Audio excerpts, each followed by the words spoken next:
Hello all, Shadwell here, ready to talk about the next film in my collection, Big Trouble in Little China from 1986. It's directed by John Carpenter and stars Kurt Russell and Kim Cattrall. Kurt Russell is a frequent flyer in John Carpenter's career, also starring in some of the director's other films like Escape from New York, Escape from LA, and John Carpenter's masterpiece that still holds up today after all these years, The Thing. They have worked together many times over the course of many years. Out of the 4 films they did together, I'd have to say this is my number 2 behind The Thing, because The Thing is an unparalleled thing of beauty. I also just read that this film is getting the remake treatment and is going to star Dwayne Johnson. That could be fun. And speaking of fun, this film. Jack Burton is a truck driver trying to gamble his friend broke one morning when he gets tied up in a supernatural, high-stakes kung fu mess of things. Along the way, he meets a woman, played by Kim Cattrall, who also gets mixed up in everything. I was always a fan of the old-school relationship between Jack and Gracie. They can't stand each other so much that they keep finding themselves in each other's arms. It's very funny to watch. The evil and villainous leader Lo Pan is also played by James Hong, who decades later would go on to co-star in Everything Everywhere All at Once to much success. This film also has another John Carpenter repeat offender,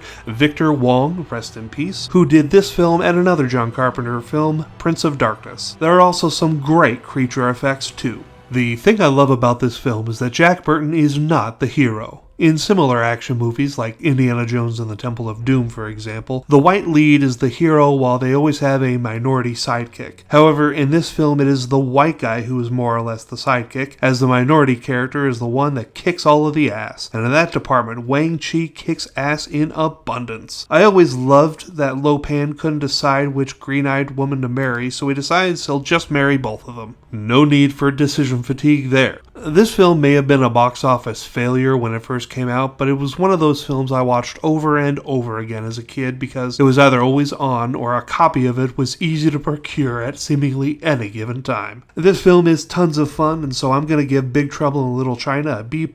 Join me tomorrow as I review another film I have seen easily more than a dozen times, Billy Elliot. See y'all then.